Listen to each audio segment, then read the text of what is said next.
All right, folks, we're back again with another video from the Friends of the Jackson County Trails, and we're gonna show you how to use our new bike fix-it station that we put up. I think it was back in June of this year. So I brought one of our trail bikes to do some demonstrations on the different tools that we have, and we'll talk about each of the tools. I guess just one thing that I like to say about the fix-it stations is many communities across Minnesota and the country are starting to get them because bike facilities and infrastructure are starting to become popular, and just as a way to kind of accommodate cyclists, they're a great amenity to have in our community. So I'm going to demonstrate then quickly some of the different tools and how to put the bike up. So there's a couple ways you can do it, but we're going to do it just kind of the old-fashioned way here, and how it sits perfectly on here. And most fix-it stations will have a little picture for you to look at on how you can do it. So there are different ways. So we're just going to start with the different tools, just to name them off. So there are two tire levers, and we got one tire lever here, and then there's one on the other side. So we have two tire levers.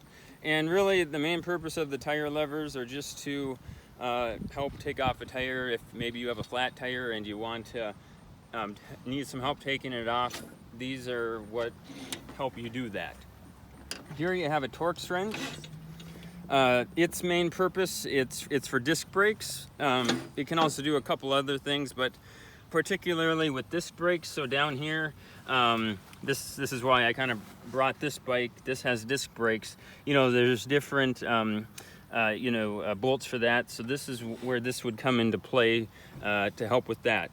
It can also be used for some other features, like certain seat posts or stems have it, so you can use it on that as well. So it's just kind of a nice, kind of a duo tool, if you would, to make adjustments. If there's something that's loose or needs some tightening. This wrench right here is particularly for road bikes or commuter bikes. So like this this is the 32 millimeter end right here.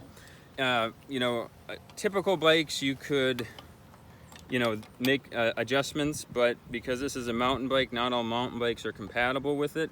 So I guess in this case, it doesn't work on this bike. It might work on yours.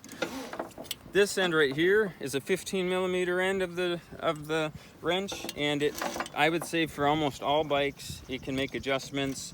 Say that you have a loose pedal that needs adjusting, you would just line it up and then you can start making the adjustments. Say you even want to take it off. So remember, righty tighty, lefty loosey, just that's the kind of the golden rule to remember, making sure that that's tight. And then over here, we have the screwdrivers. So we have a Phillips, and then we have a flat head. The Phillips, you could use it to make, say like with accessories, tightening or loosening those up, like bike lights, things like that. There's also some screws that can be tightened on the main frame of the bicycle. It can also be used on derailleurs as well, to make adjustments to that. Really, the flathead is just kind of a backup. It's maybe for more precise screws screws that are flatheads. And then this right here, this is kind of like my personal favorite. I mean, it's called a multi-tool or a Allen wrenches. This can be used for several things on the bicycle for adjustments. It's just a nice tool to have. There's some hardcore bicyclists that even just have this as their main tool for riding. It can help with several different things. Some of the things that I mentioned, between making adjustments to your stems, to your seat posts and all that. It can do several different things. And then we also have an air gauge here for the tires, if you need to get some air in them. And what's nice about this system is not all systems have it set up this way, but what you have to do, not everyone knows how to properly inflate a tire, so be sure to look on the tire wall for the proper PSI. Usually with mountain bikes, it's 40 to 65 or 70 PSI that you want to get to. So what we'll do is we already took our valve cap off. So this is a Schrader valve. There is a Presta valve.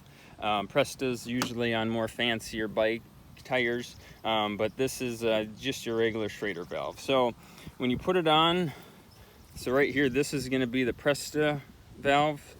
This is the Schrader. So you're going to want to first put this down to get it on, and then when you have that on, you will hear a hiss, and then you're going to want to put that up. So I always kind of think to make sure you're doing it right, it's kind of like a T in a way, or a half a T, you know. And then you would just start putting the air in it. Of course, you know, using both hands is what you want to do. This one doesn't need much air because it already has air in the tires. So we're just getting it up to 45.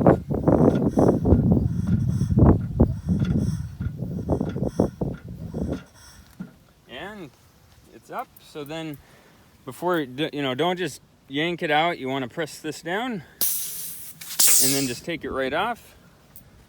And then just lay that to the side. And then you would just put the valve cap back on. Right, like though, just string it back up. And then one final set of tools that we forgot about.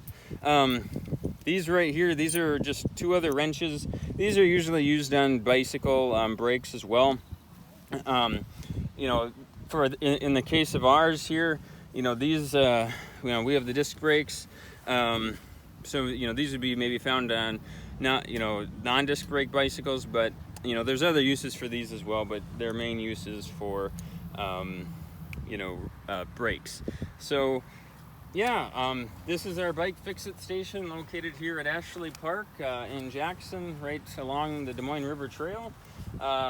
If you have questions, you can always contact the Friends of the Jackson County Trails or Public Health at 507-847-6930. And we'll be out making more videos throughout the rest of the year. Thanks.